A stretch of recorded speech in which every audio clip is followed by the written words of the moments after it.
Hello friends, welcome back to my daily vlog. तर आज मी बनवला होता मस्तपैकी सकाळी चपातीचा चिवडा। नाश्ता वगैरे करून घेतला, टिफिन भरला। टिफिनमध्ये भरला होता चपातीचा चिवडा, राईस आणि वांग्याची भाजी। त्याच्यानंतर उशीरच झाला होता थोडासा मला, त्यामुळे पटपट बाहेर आले। रिक्षा भेटली खाली आल्या आल्या, सो रिक्षात बसले आणि निघाले ऑफिसला। ऑफिस शिफ्ट झाला आहे आणि ॲड्रेस पटकन समजला नाही, त्यामुळे एक चौक अलीकडेच मी उतरले। त्याच्यानंतर चालत पुढे गेले। चालत असताना मला दोन गोष्टी भिंतीवर लिहिलेल्या दिसल्या। त्यातली एक गोष्ट खूप फनी होती की डॅश डॅश खाऊन भिंतीवर थुकू नका।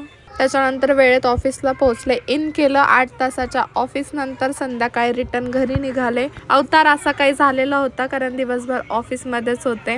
मग त्याच्यानंतर हे आणि माझा सत्तू मला घ्यायला आला होता, त्यांच्यासोबत रिटर्न घरी आले। सत्याची तब्येत अजून पण थोडीशी ठीक नाही आहे, सो संध्याकाळी त्याला घेऊन थोडा वेळ बसले। आणि असा होता माझा आजचा दिवस। व्लॉग आवडला असेल तर लाईक करा आणि फॉलो करा। भेटू नेक्स्ट व्लॉगमध्ये। बाय।